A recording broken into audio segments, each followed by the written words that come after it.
আসসালামু আলাইকুম আরহামতুল্লাহি অবরাকাতুহ। আমি ডাক্তার মোহাম্মদ আরিফ, জাপান থেকে। আজ আমি আপনাদের সাথে কথা বলবো শিশুর মেধা বা বুদ্ধিমত্তা বৃদ্ধির জন্য প্রয়োজনীয় খাবার-দাবার, খেলাধুলা এবং ঘুম প্রসঙ্গে। অনেক বাবা-মা আমাকে প্রশ্ন করেন, কোন ধরনের খাবার-দাবার খাওয়ালে শিশুর মেধা বা বুদ্ধিমত্তা বৃদ্ধি পেতে পারে? আবার কেউ আমাকে প্রশ্ন করেন, ডাক্তার সাহেব আমাদেরকে কিছু খেলাধুলার নাম বলে দিবেন, যেই খেলাধুলা করলে শিশুর আত্মনির্ভরশীলতা বাড়ায়, শিশুর মনোযোগ বৃদ্ধি পায়, অথবা আমাদের কিন্তু ঘুম সম্পর্কে শিশুদের ঘুমের ব্যাপারে আমাদেরকে যদি একটু উপদেশ দেন। আগে আমি আপনাদের কাছে বলতে চাই, আপনার সন্তান কি মেধাবী নাকি মেধাবী না? আপনি যেমন করে সরলীকরণ করছেন, আপনার কাছে মনে হচ্ছে মেধাবী। এত সরলীকরণ করে আসলে আপনি বলতে পারবেন না আপনার সন্তান মেধাবী অথবা মেধাবী না। আপনার সন্তানকে মেধাবী বলতে হলে অথবা মেধা নাই বলতে হলে কিছু বাটখারা আছে। এই বাটখারা দিয়ে পরিমাপ করার পরে যদি মনে হয় যে আপনার সন্তানের মেধা কম আছে, তখন আপনাদেরকে মেধা বাড়ানোর জন্য যে উপায়গুলো অবলম্বন করতে হয় সেগুলো অবলম্বন করতে হবে এবং খাবার-দাবার বা খেলাধুলা বা ঘুমের প্রসঙ্গ আসবে। তো এখন আপনি আমাকে জিজ্ঞাসা করবেন, কি সেই বাটখারা? কোন বাটখারাগুলোকে দিয়ে পরিমাপ করে আমরা বলতে পারবো যে আমাদের সন্তান মেধাবী কিনা? প্রথম বাটখারা হচ্ছে মোটর ডেভেলপমেন্ট। মোটর ডেভেলপমেন্ট কি? মোটর ডেভেলপমেন্ট মানে হচ্ছে চলাফেরা বা শরীরের নিয়ন্ত্রণ। একটা শিশু যখন মায়ের পেট থেকে ভূমিষ্ঠ হয়, তখন তার চলাচল, তার শরীরের নিয়ন্ত্রণ আর একটা 5 বছরের শিশুর শরীরের নিয়ন্ত্রণ বা চলাফেরা কিন্তু একরকম না। এই যে চলাফেরা বা শরীরের নিয়ন্ত্রণ, যেটাকে আমরা বলছি মোটর ডেভেলপমেন্ট, সেটা হচ্ছে, ধরেন একটা 7 মাসের শিশু যদি সে একা একা বসতে পারে, আমরা বুঝবো যে তার এই মোটর ডেভেলপমেন্টটা ঠিক মতো হয়েছে। আবার একটা 3 বছরের বাচ্চা যদি সে ট্রাইসাইকেল চালাতে পারে, তখন আমরা বুঝতে পারবো যে তার মোটর ডেভেলপমেন্ট ঠিক মতো আছে। 2 নাম্বার হচ্ছে ভাষা বা ল্যাঙ্গুয়েজ। যেই শিশুর বয়স 3 বছর, সে তো স্বাভাবিকভাবেই কথা বলতে পারবে, সে ছোটখাটো গল্পও বলতে পারবে। কিন্তু যে সদ্য ভূমিষ্ঠ বাচ্চা বা 3 মাস বয়সটার, সে তো আর কথা বলতে পারবে না। তাহলে কি তার এই মেধা নেই? তার এই ভাষা ডেভেলপ করেনি? অবশ্যই করেছে। তার জন্য কি? তার জন্য হচ্ছে কু কু শব্দ করে আমরা বুঝবো যে তার ভাষা ঠিকমতো আসছে। যখন সে কুকু করতে পারবে, তখন আমরা বুঝতে পারবো যে সে হয়তোবা 7 মাস বা 8 মাস বয়সে দা, বা, মা এগুলা বলবে।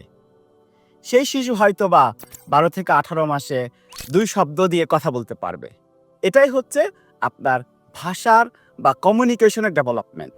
কগনিশন হচ্ছে ভাবনা, তারপরে হচ্ছে স্মৃতি, একটা সমস্যার সমাধানের যোগ্যতা, বা হচ্ছে বাবা যখন বা মা যখন সন্তানকে একটা ইনস্ট্রাকশন দিচ্ছে, সেই ইনস্ট্রাকশন সে বুঝতে পারছে কিনা।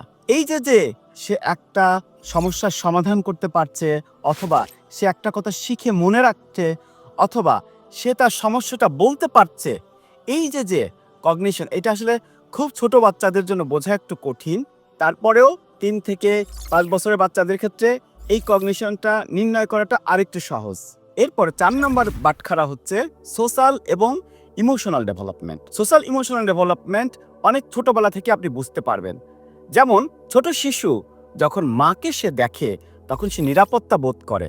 যখন সে তার পরিচিত মানুষকে দেখে, একটা শিশু যখন আপনার 6 মাস বা 7 মাস বয়স হয়ে যায়, তখন তার বাড়িতে যা তার ভাই বোন আছে বা তার বাবা আছে, তাকেও সে চিনতে পারে। এবং একটা সময় যখন সে একজন আগন্তুককে দেখে, অপরিচিত মানুষকে দেখে, একটা ডেঞ্জার জিনিসকে দেখে, তখন সে আতঙ্কিত হয়, সে ভয় পায়। এই যে তার সোশ্যাল ইমোশনাল ডেভেলপমেন্ট। আরও কিভাবে আপনি বুঝবেন? সে তার সমবয়সীদের সাথে খেলা করতে পছন্দ করবে, সমবয়সীদের সাথে খেলনা শেয়ার করতে পছন্দ করবে, তাদের সঙ্গ তাকে আনন্দিত করবে। এই বিষয়গুলো হচ্ছে সোশ্যাল এবং ইমোশনাল ডেভেলপমেন্ট। 5 নাম্বার ও লাস্ট নাম্বার হচ্ছে সেলফ বা অ্যাডাপটিভ ডেভেলপমেন্ট। সেলফ হেল্প কি জিনিস? সেলফ হেল্প হচ্ছে নিজের কাজটা নিজে করতে শেখা। একটা 3 বছরের বাচ্চা, সে কিন্তু নিজের জামা নিজে গায়ে দিতে পারবে, সে কিন্তু নিজের টয়লেট নিজে করতে পারবে। একজন 5 বছরের শিশু, সে কিন্তু একা একা গ্রুপের সাথে স্কুলে একা একা যেতে সক্ষম। যদি এই কাজগুলো সে করতে পারে, আপনি বুঝবেন যে তার সেলফ হেল্প বা অ্যাডাপটিভ ডেভেলপমেন্ট ঠিকমতো হয়েছে। এখানে একটা কথা আমি বলে রাখি, সেটা হচ্ছে, আমি যে 5টা বাটখারার কথা বললাম বা ডোমেইনের কথা বললাম, এগুলা কিন্তু শুধুমাত্র একা একাই হবে না।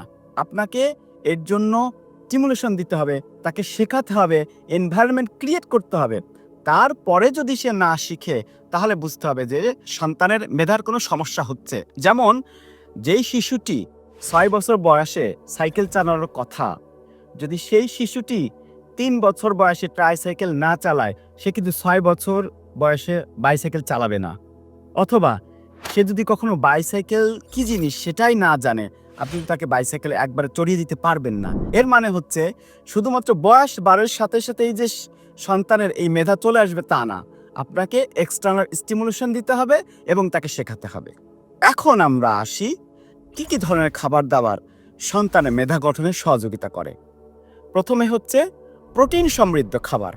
প্রোটিন যে কোনো প্রোটিন হতে পারে, মাছ, মাংস, ডিম, দুধ। তবে আপনারা খেয়াল করবেন শিশুদেরকে ব্যালান্সড প্রোটিন খাওয়ানোর চেষ্টা করবেন। প্রাণীজ প্রোটিনও খাওয়াবেন, উদ্ভিজ্জ প্রোটিনও খাওয়াবেন, আবার মাছও খাওয়াবেন। কারণ বিভিন্ন টাইপের প্রোটিন থেকে বিভিন্ন রকমের অ্যামাইনো অ্যাসিড আসে। এই অ্যামাইনো অ্যাসিডগুলাই হচ্ছে ব্রেনের মধ্যে যে নিউরোট্রান্সমিটারগুলো থাকে সেই নিউরোট্রান্সমিটারের কার্যকারিতা বাড়ায়। আপনার যে ব্রেনের সিনপসিসগুলো থাকে সেই সিনপসিসগুলোর অ্যাক্টিভিটিকে বাড়ায়। এরপরে হচ্ছে কার্বোহাইড্রেট। কার্বোহাইড্রেট হচ্ছে জটিল কার্বোহাইড্রেট দিবেন। জটিল কার্বোহাইড্রেট যেমন আপনার বাদামি চাল, গোটা শস্য, তারপর ওটস হতে পারে। যেই কার্বোহাইড্রেটগুলা জটিল এবং তারা ধীরে ধীরে ভাঙে এবং ধীরে ধীরে শরীরে গ্লুকোজ নিঃসরণ করে। যেমন সরাসরি চিনি, সরাসরি গ্লুকোজ কিন্তু তারাও কার্বোহাইড্রেট, কিন্তু তারা কিন্তু শরীরের জন্য খুব একটা উপকারী না। 3 নম্বরে হচ্ছে ওমেগা 3 ফ্যাটি অ্যাসিড দেওয়া। ওমেগা 3 ফ্যাটি অ্যাসিড থাকে হচ্ছে আপনার স্যামন মাছের মধ্যে অথবা সামুদ্রিক যে কোনো মাছের মধ্যে ওমেগা 3 ফ্যাটি অ্যাসিড থাকতে পারে। আর ওমেগা 3 ফ্যাটি অ্যাসিড থাকে তেলের মধ্যে হচ্ছে তিসির তেল বা তিলের তেলে। 4 নম্বরে ভিটামিন এবং খনিজ সমৃদ্ধ খাবার। ভিটামিন বি কমপ্লেক্স কিন্তু শিশুদের ব্রেন গঠনের জন্য খুবই দরকারি একটা ভিটামিন। তারপরে হচ্ছে আপনার জিঙ্ক, আয়রন, ম্যাগনেসিয়াম যে সমস্ত খাবারে থাকে সেই সমস্ত খাবার বেশি দেওয়ার চেষ্টা করবেন। এখন আমি আপনাদেরকে দুটো খাবারের কথা বলবো, যেই দুটো খাবার থেকে চেষ্টা করেন বাচ্চাদেরকে দূরে রাখার জন্য। একটা হচ্ছে ক্যাফেইন আর একটা হচ্ছে চিনি। কারণ ক্যাফেইন এবং চিনি বাচ্চাদের মস্তিষ্ককে অতি দ্রুত অস্থির করে ফেলে এবং তাদের মনোযোগ কম হয় এবং মেধা গঠনের বাধার সৃষ্টি করে। এখন আমরা বলবো খেলাধুলার কথা।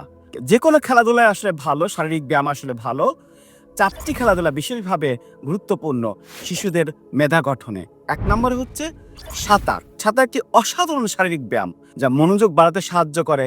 কারণ পানির শীতলতা শরীরকে আপনার ব্যাপকভাবে প্রভাবিত করে, শরীরে একটা শীতলতা আনে এবং অতিরিক্ত আপনার ক্যালোরি ব্যয় হয়। কারণ প্রচণ্ড রকম শক্তি ব্যয় হওয়ার কারণে কার্যকর ক্ষমতা অনেক বেশি বেড়ে যায়। 2 নম্বরে হচ্ছে ব্যাডমিন্টন। ব্যাডমিন্টন হচ্ছে কি, এটি খুবই সহজ একটি খেলা, খুবই কার্যকরী একটা খেলা। বাচ্চার একাগ্রতা বাড়ায় এবং স্ট্রেস অনেক কমিয়ে দেয় এবং ঘুমের জন্য অনেক বেশি সহায়ক। 3 নম্বরে হচ্ছে মার্শাল আর্ট। মার্শাল আর্ট বা কারাতে বা কোন্দো এই টাইপের খেলা। এই টাইপের খেলা কি করে, শৃঙ্খলা শিখতে সহযোগিতা করে, সংহতি বাড়াতে সহযোগিতা করে। যেহেতু সে সেলফ ডিপেন্ডেন্সি শিখে এবং নিজেকে প্রোটেক্ট করা শিখে, এতে তার শারীরিক এবং মানসিক উভয় দক্ষতায় সে বাড়তে পারে। 4 নম্বর হচ্ছে যে কোনো প্রকারের টিম স্পোর্টস, যেগুলা দলগতভাবে খেলা হয়।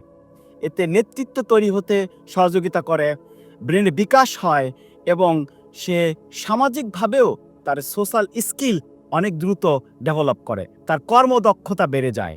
এখন আমি আপনাদেরকে অতি সংক্ষেপে ঘুম সম্পর্কে বলবো। ঘুমের ক্ষেত্রে সাধারণত 1 থেকে 13 বছরের বাচ্চাদের দীর্ঘ সময় ঘুম খুবই জরুরি। যেমন 1 থেকে 2 বছরের বাচ্চার 11 থেকে 14 ঘন্টা ঘুমানো দরকার। 3 থেকে 5 বছরের বাচ্চার 10 থেকে 13 ঘন্টা ঘুমানো দরকার। এবং স্কুল গোয়িং বাচ্চা যারা প্রাইমারি স্কুলে পড়ে তাদের 9 থেকে 11 ঘন্টা ঘুমানোর কথা। তার মানে দেখেন, অ্যাভারেজ যদি আমরা চিন্তা করি, একজন শিশুর প্রায় 10 থেকে 12 ঘন্টা ঘুমানো উচিত। কারণ দীর্ঘ সময় শিশুরা যখন ঘুমাবে, এই ঘুমের ফলে তার মস্তিষ্কের কার্যকর ক্ষমতা বাড়বে এবং তার শারীরিক সক্ষমতাও বাড়বে এবং সে মেধা এবং মননে সে দ্রুত বেড়ে উঠতে পারবে। ঘুমের ক্ষেত্রে আপনার ডিউরেশনটা যেমন লেন্দি হওয়া জরুরি, আর ঘুমের ক্ষেত্রে কিছু নিয়মও পালন করা জরুরি। যেমন হচ্ছে, আপনি যে ঘুমাবেন, শিশুদেরকে যিনি ঘুমাবেন, এই ঘুমানোর সময়টা একটা নির্দিষ্ট রুটিনের ভিত্তিতে হওয়া উচিত। প্রতিদিন যে সময় ঘুমাতে যাবে, সেটি সাপ্তাহিক দিনেই হোক অথবা বন্ধের দিনেই হোক, সব সময় এই নিয়মটা যথাযথভাবে পালন করার চেষ্টা করবে। একই সময় ঘুমাতে যাবে, একই সময় ঘুম থেকে উঠবে, যে কোনো দিন। তারপরে হচ্ছে, শিশু যেখানে ঘুমাবে সেই ঘুমের জায়গাটা যেন আরামদায়ক হয়, যেন শান্তশিষ্ট হয়, কোলাহল মুক্ত হয়, যতটা সম্ভব যেন অন্ধকার হয়। এরপরে খুবই গুরুত্বপূর্ণ একটা বিষয় হচ্ছে শিশুদের ঘুমের ক্ষেত্রে স্ক্রিন ব্যবহার করা। স্ক্রিন মানে হচ্ছে সেটা যে কোনো স্ক্রিন হতে পারে, মোবাইল হতে পারে, ট্যাব হতে পারে, টেলিভিশন হতে পারে, কম্পিউটার হতে পারে। ঘুমের কমপক্ষে ১ ঘন্টা আগে শিশুদেরকে এই সমস্ত স্ক্রিন থেকে দূরে রাখবেন। আদারওয়াইজ তাকে আপনি নির্দিষ্ট সময়ে ঘুম পাড়াতে পারবেন না, এবং সে সাউন্ড স্লিপও আপনি তাকে দিতে পারবেন না। ঘুমের ক্ষেত্রে ৫ নম্বরে যে নিয়মটা ফলো করবেন সেটা হচ্ছে, ঘুমের কাছাকাছি সময়ে শক্ত শারীরিক ব্যায়াম থেকে শিশুদেরকে দূরে রাখবেন। ছোটখাটো ব্যায়াম করতে পারে, যেমন একটু হাঁটাচলা করতে পারে, একটু টয়েস দিয়ে খেলতে পারে, কিন্তু দৌড়াদৌড়ি ঝাপাঝাপি যেন না করে। আর একটা গুরুত্বপূর্ণ বিষয় হচ্ছে যে, রাতে ঘুমানোর আগে যে বিষয়টা আপনারা খেয়াল করবেন, শিশুরা যেন ঘুমের আগ মুহূর্তে ভরপেট না খায়। খাবার সময়টা যেন তার ঘুমানোর বেশ কয়েক ঘন্টা আগে হয়। এবং আরও গুরুত্বের সাথে খেয়াল করবেন, শিশু যেন চিনি বা ক্যাফেইন যাতে রাতে গ্রহণ না করে। এই মোটামুটি খাদ্যাভ্যাস, খেলাধুলা এবং ঘুম মেনে চললে আশা করা যায় যে আপনার শিশু মেধাবী হয়ে গড়ে উঠবে। আর মেধা, এটা আপনি মেধার মালিক নই আসলে। আপনারা জানেন, মেধার মালিক যেই রব আপনার সন্তানকে সৃষ্টি করেছে, সেই রবই হচ্ছে আপনার মেধারও যেমন মালিক, আপনার সন্তানের মেধারও মালিক। এজন্য সন্তানের জন্য প্রতিনিয়ত দোয়া করতে হবে। এবং সেই সাথে আমি আপনাদেরকে কোরআনের একটি কথা আপনাদেরকে মনে করিয়ে দিতে চাই। আপনারা জানেন সেটা সবাই, যে এই পৃথিবীতে যখন কোরআন সর্বপ্রথম মুহাম্মদ সাল্লাল্লাহু আলাইহি সাল্লামের উপর অবতীর্ণ হয়েছে, সর্বপ্রথম যে আয়াত ছিল সেটা কি? ইকরা। তার মানে হচ্ছে পড়ো। সুতরাং আপনি যদি আপনার সন্তানকে সত্যিকার অর্থেই মেধাবী হিসেবে গড়ে তুলতে চান, তাহলে আপনার সন্তানকে পড়ার অভ্যাস গড়ে তুলতে হবে, এবং তার প্রথম পড়া শুরু হবে আল কোরআন দিয়ে। তাহলে আজকে এই পর্যন্তই। আবারও দেখা হবে, আবারও কথা হবে। সেই পর্যন্ত বিদায়। আসসালামু আলাইকুম ওয়া রাহমাতুল্লাহি ওয়া বারাকাতুহু।